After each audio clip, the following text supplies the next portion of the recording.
అందరికీ praise lord.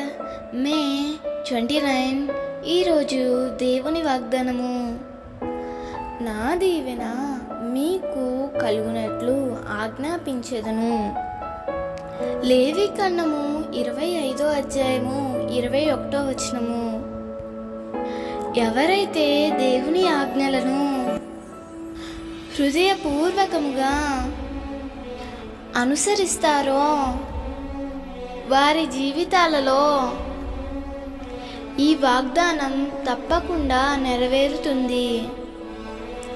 నేడు చాలామంది ప్రభువును అంగీకరిస్తారు కానీ ఆయన ఆజ్ఞలను అనుసరించుటలో విఫలమైపోతున్నారు.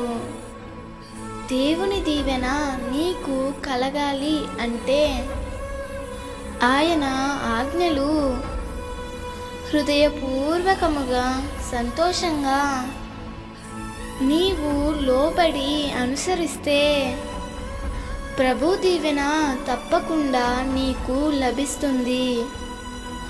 అబ్రహాము దేవుడు చెప్పిన ఆజ్ఞలను అనుసరించాడు. ఆదికాండం 24వ అధ్యాయంలో అన్ని విషయములలో అబ్రహాము ఆశీర్వదించబడినట్లు మనకు కనిపిస్తుంది.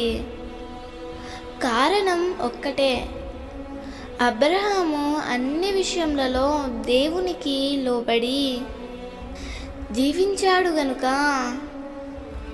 గొప్ప దీవెనలు అనుభవించాడు. ప్రియమిత్రమా, ఎంతో కాలంగా నన్ను ఆశీర్వదించు ప్రభువా అని నీవు అడుగుతున్నావు కదూ.